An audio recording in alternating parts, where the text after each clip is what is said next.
زندگی آج کی زندگی ہے، اس وقت کی زندگی، اس وقت میں زندہ ہوں، یہی میری زندگی ہے. جب یہ نہیں رہے گی تو کچھ بھی نہیں رہے گا، ساری سوچیں دھری کی دھری رہ جائے. اس لیے ضروری ہے کہ اس وقت سے میں فائدہ اٹھا لوں، اپنے آج سے فائدہ اٹھا لوں، اس لمحے سے فائدہ اٹھا لوں، اس کو خوبصورت بنا لوں، اس کو موسٹ پروڈکٹیو بنا لوں، یہ بیکار نہ گزرے. اس کے لیے ہمیں یہ دیکھنا ہے کہ کس وقت میں کرنے کا کیا کام ہے. سب سے پہلے ہمیں اگر اپنا ٹائم ٹیبل بنانا ہے ڈیلی، مثلا ایک دن کی پلاننگ کرنی ہے، تو سب سے فرسٹ اینڈ فارموسٹ ہمیں یہ دیکھنا ہوگا کہ فرائض کیا ہیں ہمارے، ان کو فل کر لیں. مثلا نمازیں سب سے پہلا فرض ہے. اب اس کے لیے ہمیں کتنے بجے اٹھنا ہے؟ یہ تو نہیں 7 بجے اٹھنا، 7 بجے تو نماز چلی جائے گا، آپ نے اپنا فرض مس کر دیا تو آپ کا تو ٹائم پروڈکٹیو نہیں، آپ کے تو دن کا آغاز ہی غلط ہوا. آپ نے تو اللہ کی نافرمانی سے دن کا آغاز کیا، اللہ کی رحمت کہاں سے آئے گی؟ آپ نے اللہ کو ناراض کر کے دن کا آغاز کیا. تو بہت ضروری ہے کہ ہم جب ٹائم ٹیبل بنائیں تو پہلے اپنے مارک کر لیں، مارننگ، ظہر، عصر، مغرب، عشاء. اب باقی کام ان کے آس پاس کر لیں. بندوں میں ہماری ذمہ داری کون کون ہے؟ ہمارے بچے ہیں یا ہمارے اسٹوڈنٹس ہیں یا ہمسائے ہیں یا کون ہے، جو بھی کوئی ہے، ان کے طرف سے ہمارے اوپر کیا ذمہ داری ہے. اس میں بچے ہیں تو ان کو کھلانا، پلانا، سلانا، جگانا، اسکول بھیجنا، پڑھانا، یہ ساری چیزیں کیونکہ وہ آپ ہی کی ذمہ داری. کلکم راعٍ وکلکم مسئول عن رعیتہ، ہر شخص نگران ہے، ہر شخص ذمہ دار ہے، ہر ایک سے اس کی رعایا کے بارے میں پوچھا جائے گا. ان کو میں نے کیا کیا کہاں کہاں ٹائم دینا. اگر ماں باپ آپ کی ذمہ داری ہے تو ان کے بارے میں سوچ لیجیے. پھر اس طرح شوہر ہے، شوہر کے لیے بیوی ہے، اس بیوی بچوں کے لیے کمانا، کھلانا، پلانا، یہ ساری چیزیں، یہ سارے ملا جلا کے ہمارے روز مرہ کے ٹاسک کی ایک لمبی لسٹ بن جاتی ہے. یہ سارے ٹاسک لکھے ہوئے ہونے چاہیے اور اپنے آپ کو چیک کرتے رہنا چاہیے. کیا میری عبادات پوری ہیں؟ کیا میرے فرائض پورے ہیں؟ ذمہ داریاں جو بندوں کی پوری ہیں؟ پھر اگر ہم ایک ٹیچر ہیں تو اس اعتبار سے ہمارے اوپر کیا ذمہ داریاں ہیں، اس کے لیے ہمیں اپنے آپ کو پریپیئر کرنا چاہیے. اگر ہم کوئی کام کرتے ہیں، کوئی اور جاب کرتے ہیں، کچھ بھی کرتے ہیں، اس کے بارے میں ہمیں پتہ ہونا چاہیے کہ ہم نے کیا کرنا ہے. تو کیا کرنا ہے، کیوں کرنا ہے، کب کرنا ہے، کیسے کرنا ہے، کتنا کرنا ہے، یہ معلوم ہونا بے حد ضروری ہے. تو کیا کہ تو آپ لسٹ بنا لیں ٹاسک سارے، کیا کرنا ہے، کیوں کرنا ہے، کوئی بھی کام کیوں کر رہے ہیں آپ، اور پھر کتنا کرنا ہے مجھے. کیونکہ کام تو اتنے ہوتے ہیں بعض اوقات کہ آپ اگر ساری رات بھی لگ رہے ہیں اور سارا دن بھی تو ختم نہیں ہو سکتے، مگر ان کو سٹاپ لگانا ہے نا، آگے نماز کا وقت آ رہا ہے، ان کو سٹاپ لگانا ہے کہ آگے کوئی اور چیز آ رہی، تو اس کو پھر آپ اسی کے مطابق ہی ڈیوائڈ کرتے ہیں. تو سارے کیا کرنا ہے، کیوں کرنا ہے، کتنا کرنا ہے، کب کرنا ہے، یہ پتا ہونا چاہیے. یہ نہیں کہ نماز کے وقت میں آپ کھانا پکانے لگ جائیں اور سونے کے وقت میں آپ بیٹھ کے ٹی وی دیکھتے رہیں اور جب پھر نماز کا وقت ہو تو آپ پھر سو جائیں. یہ نہیں ہو سکتا. یہ پھر آپ نے آج کا دن ضائع کر دیا اس کی تقسیم غلط کر کے اوقات. کیا کرنا ہے، کیوں کرنا ہے، کتنا کرنا ہے، کب کرنا ہے اور کیسے کرنا ہے. جس شخص کو یہ پتا ہو کہ کوئی کام میں نے کیسے کرنا ہے، وہ بہت اچھی طرح امن کے ساتھ زندگی بسر کر لے. اب یہاں سے شروع ہوتا ہے، کیسے سے شروع ہوتا ہے علم. اس کے لیے علم حاصل کرنا ضروری ہے. مثلا نماز پڑھنی تو کیسے پڑھنی ہے، کیا کیا کرنا ہے مجھے اس میں، تو کیسے کے لیے جاننا ضروری ہوتا ہے، یعنی علم حاصل کرنا ضروری ہوتا ہے. حتیٰ کہ اللہ سبحانہ وتعالیٰ فرماتے ہیں قرآن مجید میں فَاعْلَمْ أَنَّهُ لَا إِلَهَ إِلَّا هُوَ، جان لو، علم حاصل کرو کہ اس کے سوا کوئی معبود نہیں. اس کو بھی جاننا ضروری ہے، اس کا بھی علم حاصل کرنا چاہیے کہ واہ کیوں، وہی کیوں معبود ہے، کوئی اور کیوں نہیں ہو سکتا. کیا اس کا کوئی پارٹنر ہے، شریک ہے، یا صرف وہی ہے. یہ بھی ہمارے جاننے کی بات ہے. پھر اس کے بعد جب آپ یہ سارا کچھ کر لیں گے اور اپنے اپنے وقت پر صحیح نیت کے ساتھ اپنی ذمہ داریوں کو نبھائیں گے تو آپ کی یہ زندگی انتہائی پرسکون ہو جائے گی جب آپ کو اپنے کام کرنے کے طریقے آ گئے.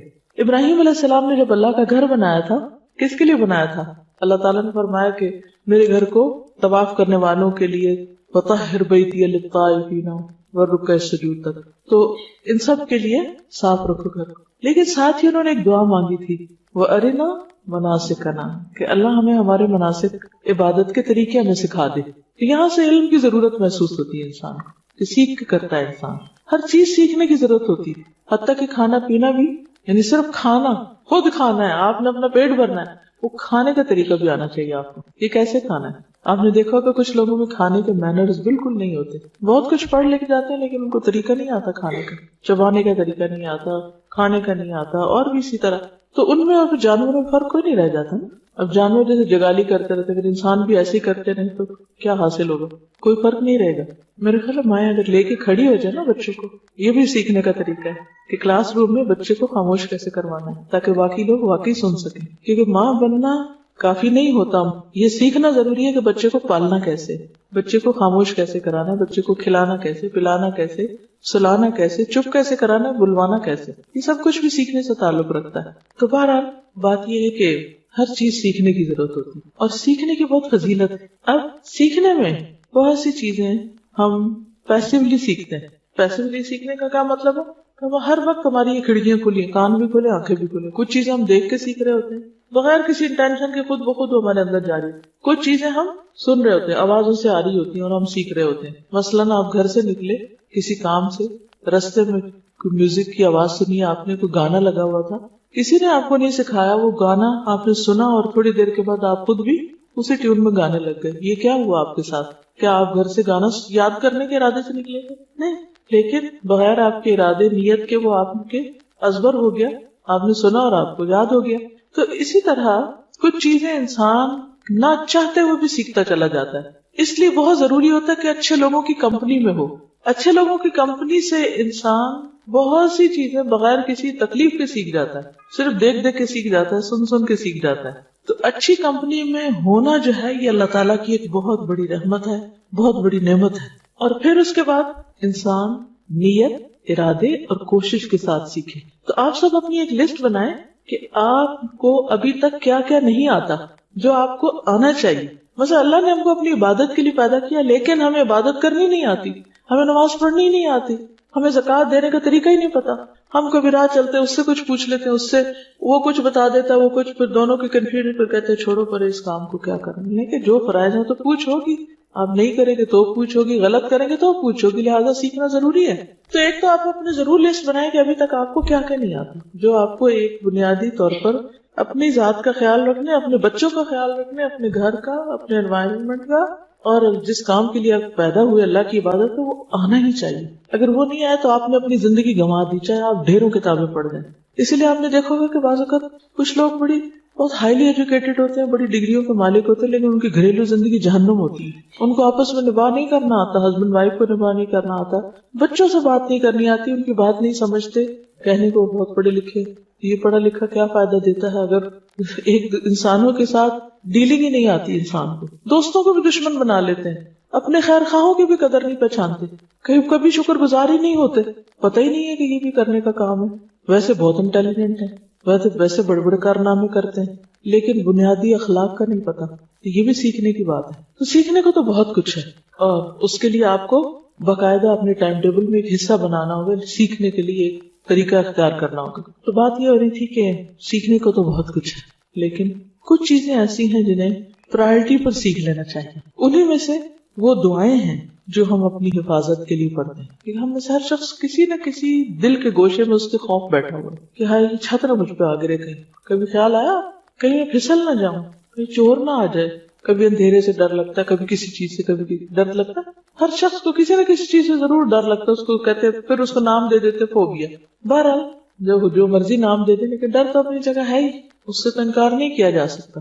خصوصاً کچھ کھونے کا، کچھ ضائع ہونے کا، کچھ ہاتھ سے نکل جانے کا، یہ ڈر بہت ہوتا ہے. یعنی کیا ہوگا؟ تو اس کے لیے ہمیں ایک بہترین چیز سکھائی گئی ہے، اور وہ ہے آیت الکرسی. آیت الکرسی یہ اس آیت کا نام ہے. آیت الکرسی جو ہے یہ قرآن مجید کی آیات میں سے بہت ہی افضل آیت ہے، بہت بلند درجے کی آیت ہے. جیسے سورتوں کے نام ہے نا، اسی طرح کچھ آیتوں کے بھی نام ہیں. اللہ سبحانہ وتعالیٰ نے آدم علیہ السلام کو مختلف چیزوں کے نام سکھائے تھے، اور کسی بھی شخص کے صاحب علم ہونے کی علامت ہی ہوتی ہے کسی بھی فیلڈ یا فن میں کہ اس کو اس خاص علم سے متعلق چیزوں کے نام آتے ہوں. مثلاً آپ قرآن کے طالب علم ہیں اور آپ کو سورتوں کے نام ہی نہیں آتے، کیا جانا آپ نے.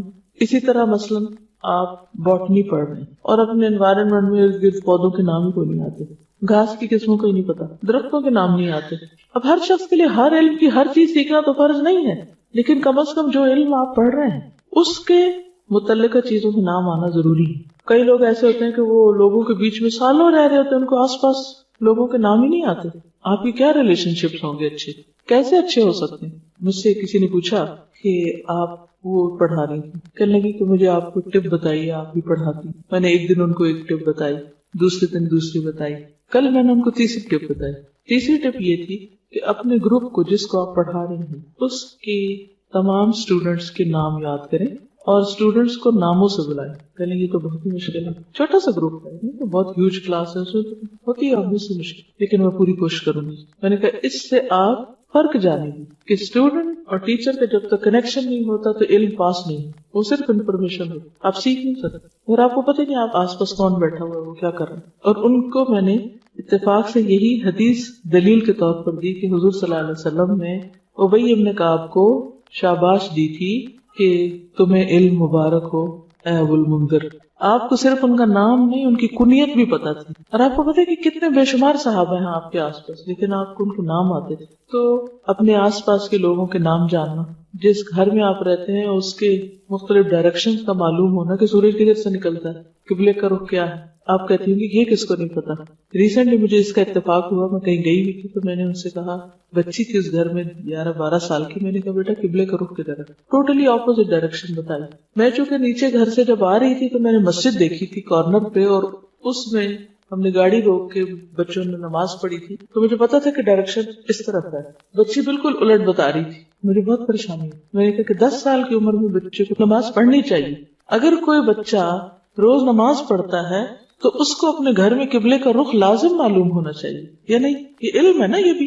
اگر ہمارے بچوں کو اپنے ہی گھر میں قبلے کا رخ پتا نہیں تو اس کا مطلب ایک فرائض میں سے ایک فرض ان کا چھوٹ رہا ہے. وہ خود تو پتہ نہیں کہ آپ پڑھتے ہیں یا نہیں, کہ مہمان کو بھی غلط بتا دے, اس کی نماز بھی گئی. تو یہ بے حد ضروری ہے کہ ہم فرض درجے کے جو علم ہے ہم پر, وہ ہم ضرور جانیں. تو بہرحال کہنے کی بات یہ تھی کہ قرآن مجید کی مختلف آیات کے بھی نام ہیں, سب کے نہیں ہیں لیکن کچھ کے, مثلا آیت دین ہے, آیت الکرسی ہے. تو آیت الکرسی وہ آیت ہے جس میں کرسی کا لفظ آتا ہے, اور یہ قرآن مجید کی سب سے اعلیٰ اور افضل آیت ہے. اس کے بارے میں آتا ہے کہ حضرت ابی ابن کعب کہتے ہیں, یہ ایک عالم صحابی تھے, اہل کتاب کے علماء میں سے تھے, اسلام لے آئے اور کاتب وحی بھی تھے. وہ کہتے ہیں کہ رسول اللہ صلی اللہ علیہ وسلم نے فرمایا, اے ابو المنذر, کیا تجھے معلوم ہے کہ کتاب اللہ میں سے تمہارے پاس کون سی آیت سب سے افضل ہے؟ میں نے عرض کیا, اللہ اور اس کا رسول ہی بہتر جانتے ہیں. آپ نے فرمایا, اے ابو المنذر, کیا تجھے معلوم ہے کتاب اللہ میں سے تمہارے پاس کون سی آیت سب سے افضل ہے؟ دوبارہ پوچھا. میں نے عرض کیا, اللہ لا الہ الا هو الحی القیوم, یعنی آیت الکرسی. آپ نے میرے سینے پر ہاتھ پھیرا شاباش دینے کے لیے اور فرمایا, ابو المنذر, تمہیں علم مبارک ہو, یعنی تم جانتے ہیں. اس ایک حدیث کے اندر بہت کچھ ہے سیکھنے کے لیے. مثلا سب سے پہلے تو نبی صلی اللہ علیہ وسلم کا طریقہ تعلیم معلوم ہوتا ہے کہ آپ نے اپنے صحابی کو سوال کیا, یہ نہیں کہا کہ میں تمہیں بتاتا ہوں. ہمیں تو کوئی بات پتا ہو تو ہم کیا کہتے ہیں, ادھر میں تمہیں بتاؤں. لیکن آپ نے پوچھا. کیوں پوچھا؟ کہ اگر انہیں پہلے سے معلوم ہے تو اس سے کیا ہو, سوال کرنے سے ایک تو ایک انٹریکشن ہوتی ہے, دوسرے کو اہمیت بھی دی جاتی ہے, اس سے ایک تعلق پیدا ہو جاتا ہے. اور پھر اس کے بعد یہ ہے کہ صحابی کے پارٹ پر یہ بات پتہ چلتی ہے کہ صحابی جو ہیں وہ کہتے ہیں کہ اللہ اور اس کا رسول بہتر جانتے ہیں, حالانکہ پتہ ہے ان کو, لیکن پھر بھی کیا کہتے ہیں, اللہ اور اس کا رسول بہتر جانتے ہیں. کیوں؟ تاکہ اگر میرے علم سے زیادہ وہاں ہے تو پہلے مجھے وہ مل جائے. میں اگر ایک بات بتا دوں گا جو مجھے پتا تو ہو سکتا ہے کہ مجھے اگلی چیز نہ پتا. لیکن حضور صلی اللہ علیہ وسلم بھی محسوس کر رہے ہیں کہ ان کو معلوم ہے, شاید یہ جھجک رہے ہیں یا اس کا مظاہرہ کر رہے ہیں. آپ دوبارہ پوچھتے ہیں اور اسی ٹون میں پوچھتے ہیں, اے ابو المنذر, کیا تمہیں معلوم ہے کہ کتاب اللہ میں سے سب سے افضل آیت کون سی ہے؟ تو پھر اس پر وہ جواب دیتے ہیں, میں نے عرض کیا, اللہ لا الہ الا هو الحی القیوم. پھر آپ سینے پہ ہاتھ پھیرتے ہیں, اس طرح تھپکی دیتے ہیں. اس کا مطلب ہے کہ وہ قریب بیٹھے ہوئے ہیں, ریچ میں ہیں آپ کی, ہو سکتا ہے دور بھی ہو تو بلا کے شاباش دی. تو طالب علم کو تھپکی دینا یا اس پہ ہاتھ پھیرنا یا شاباش دینا اس کی ہمت بندھاتا ہے, اس کو انکریج کرتا ہے, اس کو اور زیادہ علم کا شوق دلاتا ہے. اور پھر آپ فرماتے ہیں کہ تمہیں علم مبارک, شاباش. آپ خوش ہو جاتے ہیں اور دعا دیتے ہیں. اچھا, ہم عام طور پر کسی کو کوئی بات پتا ہو یا کسی کو معلوم ہو تو اس پر اس کی تعریف نہیں کرتے یا اس کی ہمت نہیں بندھاتے, جبکہ استاد کا فرض بنتا ہے کہ اچھا جواب آنے پر, درست جواب آنے پر ضرور کچھ نہ کچھ دعا دے, مثلا بارک اللہ فیکم, شاباش, کوئی بھی اچھا ورڈ, گڈ اسٹروک دے. تو اس حدیث سے پتہ چلتا ہے کہ آیت الکرسی جو ہے یہ سب سے اعلیٰ اور افضل آیت ہے. پھر اسی طرح ایک اور حدیث ہے, حضرت ابن اسقا کہتے ہیں رسول اللہ صلی اللہ علیہ وسلم صفہ میں تشریف لائے. صفہ کیا تھا؟ وہ چبوترا جس پر صحابہ بیٹھ کر پڑھا کرتے تھے، وہیں رہتے تھے، وہیں پڑھتے تھے. تو ایک آدمی نے آپ سے سوال کیا، یا رسول اللہ سب سے زیادہ عظمت والی آیت کون سی ہے؟ آپ نے فرمایا اللہ لا الہ الا هو الحی القیوم، یعنی پوری آیت الکرسی. تو اس سے بھی بات مزید واضح ہو جاتی ہے، اس کو تقویت ملتی ہے کہ یہی آیت سب سے افضل ہے. اب اس آیت کو ایک طرف تو سب سے افضل کہا گیا اور دوسری طرف اس آیت کو حفاظت کا ذریعہ بتایا گیا. اس کے لیے ایک بہت لمبی حدیث ہے، لیکن ایک واقعہ ہے پورا جس سے ہمیں پتہ چلتا ہے کہ آیت الکرسی جو ہے یہ شیاطین کے شر اور فتنوں سے محفوظ رکھتی ہے. انسان کو حفاظت کے لیے سب سے زیادہ جس چیز کی ضرورت ہے وہ اپنے دشمنوں سے حفاظت. دشمنوں میں سب سے بڑا دشمن شیطان.